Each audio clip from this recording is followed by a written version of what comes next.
Cool. Now, again, I'm going to try and follow your entrepreneurial journey.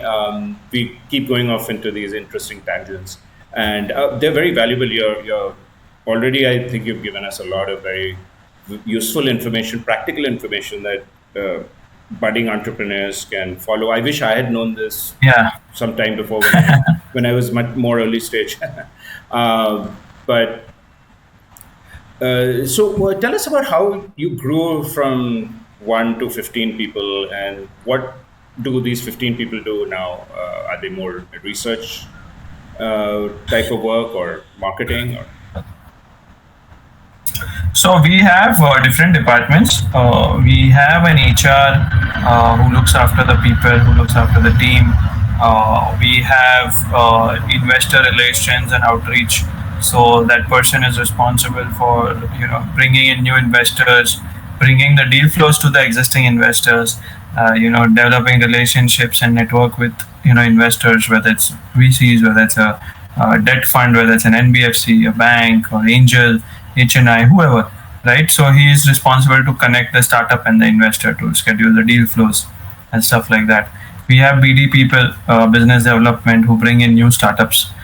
We have at the back end, financial analyst who work on the entire business plan, a detailed business modeling, detailed business plan for startups.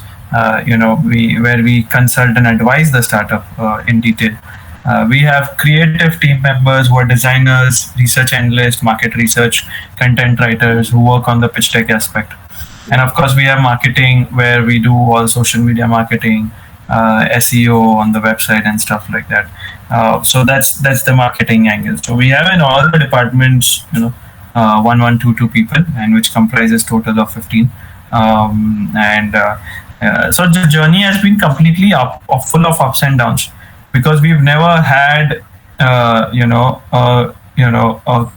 probably a year where people have not left us, where we have not removed them, or where we are, probably, settled, so to say, right? And I think it is good that we are not settled and on our toes, not on always on our toes, right? Because that gives us a good insight into our people. That gives us a good insight into what they are looking at. So there has been times when all of a sudden 2-3 people have left. We've had instances where 2 people, who left my firm, they started a similar business or a similar consulting arm. One person who was a girl, 2 years back, 1.5 year back, she took all our materials, she took all our stuff, confidential data, and started her own firm. And on her website, she is mentioning the clients that we have worked with as her clients. That though you could do a court case, I think. You don't need to get into all that, but it's a big hassle. I mean, each one to its own self, right? But I'm just saying, so we've had people who've done all these stuff also. We've had people who've left very nicely, and we've removed them also very nicely because of bad performance. And we are very clear that it is because of this attitude or behavior or performance that we cannot keep you. So ये ऊपर नीचे होते रहता है. That's the journey as an entrepreneur, like and that's the fun of it also. Yeah, no, well, I know about fun, but I've experienced that a lot myself, and that's certainly true. I would even go so far as to say these kind of people issues are much worse in India than say first world countries. I've spent quite a lot of time in the US, and obviously you'll still have people issues there as well, no doubt, but not to the extent that you have here, particularly in this kind of performance area, as well as the sort of, if you can want to call it, the dishonesty area, like that. That female example. Right. So you said you had ups and downs. Okay, so these were some of the downs. Ups, I suppose, would be just profitable years, ups would be months or quarters where we have constant, where our people have not changed. So I would definitely want to work with these guys throughout the journey, right? because it's a hassle to add a new person, Oh and yeah. then when one guy leaves, then you again find another person. So it's always better you have that flow, you have that consistency in the people. So those have always been ups. Those months have always been good. It might not be good business wise, but it is always good at a hiring or a cultural level, that okay, we are developing that culture at LFS, right? We're giving a lot to the employees, so we give them reimbursements on their well-being. So we have a, employee well-being program where, they can spend up to an X amount on the on their personal well-being, and where personal and professional well-being, where we reimburse them, right? We have rewards and recognition system. We have a monthly one-on-one and a group feedback session. We have monthly at least 2 sessions with the entire team, which is into learning and development, where we call experts from outside in different field. We have training sessions monthly, right, where our HR or myself, we train the staff on various aspects of our business, from communication, like from soft skill to hard skill, Nice. right? So we do a lot of things for our employees, even at the small scale. It's a 5.5 day week, Saturday being half day. So we do a lot of that. More often than not, they give us a lot in return, Right. because we give that kind of benefits, or that kind of respect, and Yeah. that kind of we are trying to build that kind of culture, that whenever we want to go from 15 to 100, we are not it's not difficult to do, because now that is imbibed in everyone's blood. So that's the idea. Beautiful, beautiful. Yeah. No, that's wonderful. I've worked at Fortune 500 companies in America that didn't do that. Yeah. Especially that learning. And I was always thirsty to learn, and I wanted to, them to, if not have courses, at least pay for my course that I do outside.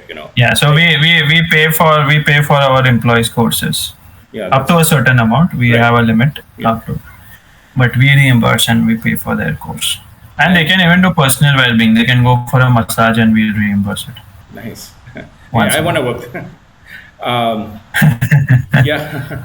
Yeah, if my startup flops, I'll just come and be a stock market analyst for you, I guess. No, I'm No, kidding. we are not into stock markets now. We are just into startups. Oh, okay, you've So left that area. Okay, because I think yeah, you yeah. were in So that area. Yeah, previously you were in that area, right? In the beginning days. yeah. Yeah, okay, okay. No, I'm obviously I'm joking, but No, no, I get it. yeah. No, but like I said, even very famous companies and first world countries wouldn't do that. So that's good. Yeah, And then, not surprisingly, people would leave and they'd constantly have these kind of HR issues, but they just wouldn't see it yeah. that way. Um, and what was surprising was they had the money to spend. It wasn't from a shortage of money that they were not doing it. But well, Yeah. that's really fun and informative look at your startup journey with your financial services company. Before we leave that and go more towards any advice for budding entrepreneurs, which is what I'd like to talk about next. Any story that springs to your mind that we would like to hear? Any standout story during your entire startup journey that maybe you could share? Uh, so very good. That was our first deal in COVID. It was a very surprising incident to me. The startup was based in Jharkhand, so we are advising them on their fundraising, etc. And I don't know. Fortunately, I came across an investor on Twitter, right? It was so that on Twitter, um, I connected with an investor, and he happened to invest in that startup. That time, my mind really blew off, that how all of a sudden on social media I met a person with whom I spoke maybe a couple of times, and he's willing to invest in one of my clients, right? So I understood the game of like a power of social media, that how impactful it can be to connect with good investors, with like-minded people, and then to probably, if not investment, maybe they don't invest, but to get good value out of them, right? And that person happened to be in a similar industry in which this startup was working. Okay, where he was doing a job. He was a CFO of that company. That company was a large MNC based in Middle East, so he had experience and all that stuff. And this startup was into hyperlocal delivery. So they were more or less into a similar thing what that large company was doing at a global and a mass level. So the CFO could bring his experience while investing in that startup. So that was one of a very early days for us, and it was a very sweet story that all of a sudden on Twitter on a Sunday morning while having breakfast, I came across someone's profile. I chatted with him, went on a call, got him on a call with the founder, and he agreed to invest. So that has always been my one of sweet stories to tell to anybody, because it was a very big surprise for me how this just turned out. Right. Well, but still, what I'd say to that, fine, the coincidence via the social media happened, but the funder probably invested because his startup was good and had all the correct numbers and so on. So I think the success factor was still that his startup met all those criteria, but just the connection part was the coincidental part, I guess. Yeah, the connection part was a coincidence, a very big coincidence. Because if his startup was a mess, then obviously the funder wouldn't have funded. Yeah, that's true. But yeah, I mean, that's the magic of social media, social networking, and that's what. Yeah, a big magic. That's actually what my startup is. I wouldn't even say it's so much social networking as it is more a very new paradigm in finding and interacting with people, as opposed to the tired old cliche of social and business networking. But anyway, I'm still a bit away from from anything VC related, because I'm still to launch. I'm going to launch in maybe a couple of months, and then evaluate the user behavior and so on, and then see how that goes. Anyway, so coming back to investors for budding entrepreneurs. So I think first thing that you had said and what we got from you was an entrepreneur should align with some sort of an incubator. And I think, I guess that's a good advice. Are there any downsides to being with an incubator at all? Or is it only pretty much upsides? Pretty much an upside. You're not tied to them, or they're not going to dominate you, or they're not going to kill your business. And I don't think there's much any downside. You're free to talk to anyone. You just get a good launchpad, a good base. Yeah, you just get you just get a good base to start off something. So you get the labs, you get the. Sorry, good. Yeah, you get the labs, you get the R&D facilities, you get their skill sets, you get a lot of nurturing from them. Sure. So it's I don't think there is anything as a downside out here. Even if they ask for 3% equity, I'm more than happy to give it here if I'm getting to use so much. Correct. So I don't think much downside. But they won't. You don't get locked in a sense that okay, now you only have to deal with us. No. Yeah. No. Not at all. Great. Okay, so that was one thing you already mentioned that we learned from you. Is what else can a budding entrepreneur do that would align him on the path to getting VC funding in the future? So I think, as I said, date the VCs before you actually ask them to marry. So that's one important thing. Don't be greedy for valuation. Right. You must understand the market reality. You must understand where you stand today. Yes. Don't just ask for some obnoxious number because someone else has raised some funds in your industry and you're trying to be in a FOMO zone. I had a couple of questions in that realm actually, because I'm myself starting to reach that point. I mean, maybe I'm a little early, but still, sometimes because when I submit certain forms, they want to know my valuation, so I have to have some idea, right? So, Yeah. So a couple of questions. One, it's not easy to come up with an evaluation. Even a professional evaluator, one professional evaluator and a second professional evaluator will have different numbers. So a, that's one problem. And then second, I think what people might do is they are expecting a bargaining game, so they'll quote high to start with, just and then what they're expecting is maybe the VC will say, oh, no, your valuation is that much, it's only this much. Then they kind of negotiate. Maybe that doesn't happen, but I think some startup investors think that's going to happen. So they start off with a higher than correct number deliberately, possibly. I think that's what's going on. But would you comment on that? See, if you are going to negotiate, then there should be some room for negotiation. Okay.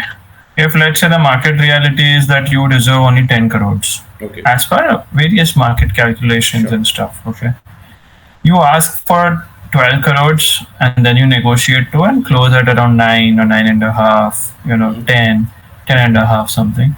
So that is that where you are having a room for negotiation. Right. If you quote straight 20, Yeah. there's no room for negotiation. I'm not going to come down to 10. Right. As a founder, I have become very rigid. 20 का चलो 18 होगा, Right. 16 होगा, 17 होगा. Right. I cannot come and drop it down by 50%. So would you agree So though when that you are negotiation does happen? Yeah, of course it will happen, na? Because Indians and anyone does negotiation in buying vegetables and fruits. Right. So this is like crores of rupees, right? So of course negotiation will happen, but you have to leave proper practical It has room to be, for the negotiation. realistic. It has to be realistic. But okay, what about my earlier point where it's difficult?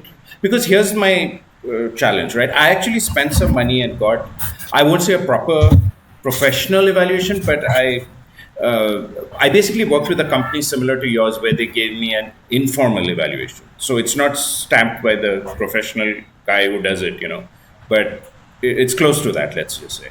So, but it's still, let's say I didn't do that, I didn't have the money to do that. And it was a good amount of money that I spent with them. It's very hard for someone to come up with the number in the first place. So do you have some advice on that? Like if I want to see, first of all, I think for a pre-revenue startup like yours, it's not wise to remove any kind of evaluation because you cannot value that startup. Okay. So ideally, you must go on a convertible note or a iSafe round kind of a thing, where you don't get into valuation. You just give a discount to the next round of funding. Okay. So you don't get into valuation game. Okay. So at this stage of your life cycle of the company, any startup that comes to us, we very clearly say that we cannot value you because there's no numbers, there's no history, there's no present also. It's just a small idea or a small product. Okay, so we cannot value you. So only if you want to work on a strategic advisory and get your business plan made, we can do that for you. We'll do that with you. In a very, very realistic manner because I don't know who you have worked with and how much you've spent, but once anyone works with us, they'll come to know like the process is very, very systematic, very streamlined, right? So we have a very detailed approach to strategic advisory for a startup. It's not just about creating a model; it is actually about creating a business plan. Okay, and when a startup is at your kind of a stage, we are very clear from day zero. Look, valuation नहीं हो पाएगा, boss. Sure. मतलब, Right. So I'm sorry. What happened with these people? It wasn't so much a valuation. They did end up giving a valuation with the caveat that okay, if this happens and if you get this many users and if this, then the valuation is that. But it was more I signed them on, and this was way earlier in the game to evaluate if my idea itself was a valid enough one, and they did market research around the idea and did that, and then as part of their thing they also provided something like this. But absolutely. But then but even that, like how much of a discount, what is valid, what is not? So that is very subjective, yeah. I mean that is case to case. There is no thumb rule. Okay, so there's no product देख के founder को मिल के, there you understand a little bit more. Got it. So there is no thumb rule. Great. Okay, so that was another bit of advice for the budding entrepreneur. Particularly, I think what the advice we can get for our viewers is also in what stage they are. So, in the pre-revenue sort of ideation stage, or all of that, uh, just work more, I guess, on the product and just Yeah, yeah, yeah. at most do this IDF style of it. Correct. So, That's right. That's right. what about if they are more towards the more advanced stage? Yeah, then you probably go to angel investors, angel networks, family offices, so I think that you can start pitching to certain investors, start getting their, the network that you had created while you were at an idea stage. You start reaching out to them officially for investment, and start getting those connects to use to your effective use, which you always wanted to. You were waiting for the right time. So then you start pitching to the right investors, basically. And then when you're in an even more advanced stage, then you go to instead of Yeah, then angel investors, VCs. then more Yeah, VCs. then VCs. Right. Yes, that's Now, right. That's right. so could you give us a little clarification on the line that delineates angel investor versus VC?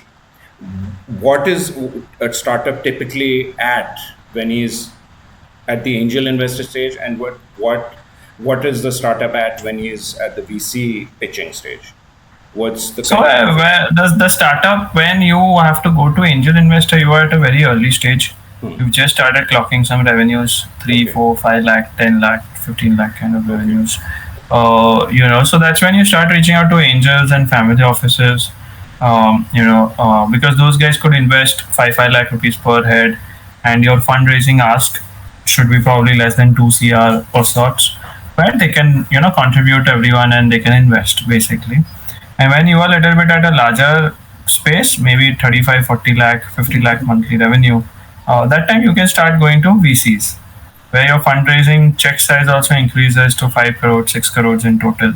And then 3, 4 VCs can come together and put in 2 crores, 3 crores each. Here's another interesting question. What about something that's very user based, like in my case, a social network, even though I don't really consider myself one, but in the end, it's about number of users for me. So, in a situation like that, is it still about the money, or number of users also, I would imagine, plays a role in?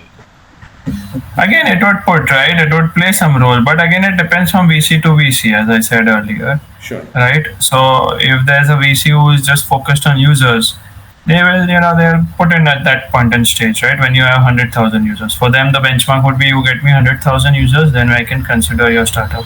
Right. Before that, you pitch to angels, you pitch to investors. No, my question was more, how much would they?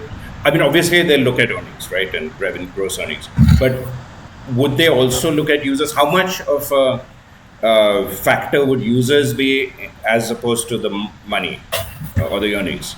Obviously earnings will always be a very important part, but Again, depends VC to VC, right? Like I answered earlier also. sure. Right. So you have to be very, you have to go step by step. Sure. That's why I said, right, once you start dating investors, you'll come to know kiska kya preference hai. Got it. Okay, so fine. Okay. Very sure. Right. So in your case, you have to start dating the VCs. Right. So you come to know what they are looking at, okay, what he is looking at, what she is looking at, right? And then you will eventually you date 20 VCs, you'll come to know कि भाई क्या है इसका. Absolutely. Okay. Beautiful.